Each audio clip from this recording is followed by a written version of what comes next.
भगवान राम की अनन्य भक्त शबरी द्वारा उन्हें जूठे बेर खिलाने की कहानी तो लगभग सभी लोग जानते हैं, लेकिन शबरी के छूने से नदी के पानी में हुए एक चमत्कार की कहानी न के बराबर लोग ही जानते हैं। भगवान राम की अनन्य भक्त शबरी का जीवन बेहद प्रेरणादायी है। रामायण में उनके द्वारा प्रेम से जूठे बेर भगवान राम को खिलाने की एक कहानी बहुत मशहूर है, जिसमें शबरी भगवान को मीठे बेर खिलाने से पहले हर बेर को चखकर देखती हैं, ताकि भगवान केवल मीठे बेर ही खाएं। उनसे जुड़ी एक और कहानी रामायण में वर्णित है। ऋषि के उपदेशों ने बदला जीवन। पंपासर के तट पर महर्षि मतंग अपने शिष्यों को उपदेश दे रहे थे। पवित्र जीवन के बिना पवित्रतम परमात्मा को कोई नहीं प्राप्त कर सकता है।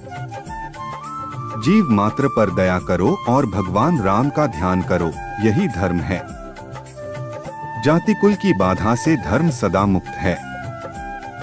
बहुत कुछ कहती है ये घटना। पेड़ की ओट से शबरी भी यह उपदेश सुन रही थी। इन्हें सुनकर उनके नेत्रों से अश्रुधारा निकल पड़ी। वह महर्षि की चरण रज ले भूमि पर लौटने लगी, मानो उसे अमूल्य निधि मिल गई हो। बाल्यकाल से ही उसका मन अशांत था। युवा होने पर उसका विवाह एक कुशल आखेटक से कर दिया गया, किंतु पशु पक्षियों का रक्त देख शबरी का मन व्यथित हो जाता था। रात के एकांत में वह इसी पर चिंतन कर प्रभु से प्रार्थना कर रही थी, तभी मार्ग सूझा। आधी रात के समय ही वह घर से निकली और 2 दिन तक लगातार भागने के बाद वह पंपासर के तट पर पहुंची, जहां मतंग ऋषि अपने शिष्यों पर ज्ञान वर्षा कर रहे थे।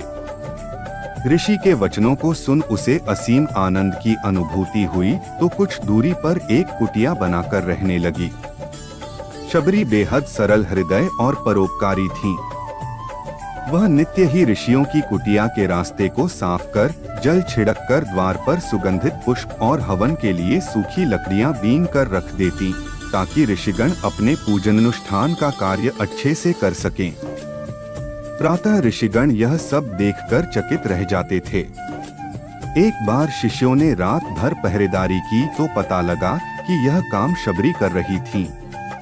तब वे शबरी को पकड़कर मतंग ऋषि के सामने पहुँचे। शबरी का परिचय जान ऋषि ने कहा, शबरी भगवत भक्त है। उन्होंने शबरी से कहा, तुम मेरी कुटिया के पास ही रह जाओ, मैं कुटिया बनवा देता हूँ। शबरी यह सुन अवाक रह गई। उसके नेत्रों से अश्रुधारा बह निकली।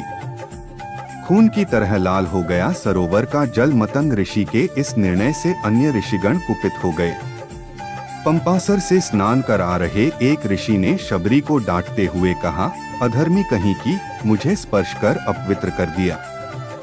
अब पुनः स्नान करना पड़ेगा। वे सरोवर पहुँचे तो जल में कीड़े पड़े हुए थे और रंग खून की तरह लाल हो गया था। मतंग ऋषि का अंतिम समय आने पर शबरी अधीर होकर रो रही थी, ऋषिवर आपके बिना मैं नहीं जी पाऊंगी। ऋषि ने समझाया, बेटी मेरा समय पूरा हो गया है, तुम यहीं इंतजार करो। दशरथ नंदन राम के आने पर तुम्हारी साधना पूरी होगी। दंडकारण्य में अपनी कुटिया के बाहर वह श्री राम का इंतजार करने लगी। राम आए तो सीधे शबरी की कुटिया पहुँचे। श्री राम को देख शबरी उनके चरणों में गिरकर सुध-बुध खो बैठी।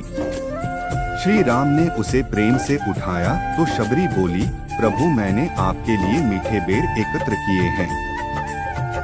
प्रभु उसके जूठे बेर खाकर आनंदित हो उठे।